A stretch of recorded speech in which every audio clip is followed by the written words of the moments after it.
Everyone welcome back to my mini blog. So पिठा खाइबा जेहेतु मु बहुत भल पाए सकाल सकाल आज मु पिठा प्रस्तुति रे लगी पड़ी। एटा हूँ गोटे स्पेशल पिठा मांडिया रे तैयारी हलदी पत्र पिठा जोड़ा कि मांडिया आउ बिरी चाउल मिसेकी माने बैटर बनाई। चाउल तो बहुत ही कम ता सहित मु छेना नड़िया पुर बनई थी। एटा स्पेशली मो मम्मी पाई मो मम्मी डेली बेसिस रे जेहेतु मांडिया जाऊ खाते मुझे कहली मम्मी आज तुम गोटे बढ़िया अलग माने पिठा बनईदेवी मांडिया रे तैयारी तमें खाइब जोटार कि रेसिपी सांग मैंने मुझे सहित आगक डेफिनेटली शेयर करी। हलदी पत्र देखिए आपण मैंने आश्चर्य होते बट मो सब्सक्राइबर मैंने जानते प्रति वर्ष मु हलदी पत्र पिठा खाया भल पाए बोली चिकू मो बहुत सारा आणती और फ्रिज रे स्टोर करके रखे।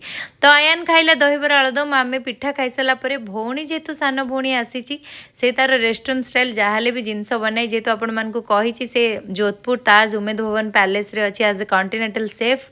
तो ये से रेस्टोरेंट स्टाइल बनई देथिला हमर पैनकेक।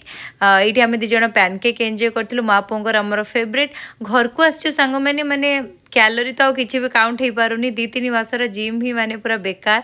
तो छाड़ू घर को आस मैंने फैमिली सहित एंजॉय करवा। तो ये इवनिंग रे मुझे जिनस बनबी मुझे दही को माने स्ट्रेनर रखीदे हंकड़ बनवाई। आठी सांग मैंने नहीं जीव भौणी मुड़की सेफ मान। तो यहाँ सी आणिकी देखा बहुत वेराइटी राग साधा राशि वाला मुड़की बहुत सारा ब्रह्मपुर रु मोर भौणी तार गोटे फ्रेंड हाथ में मुड़की सब मंगई।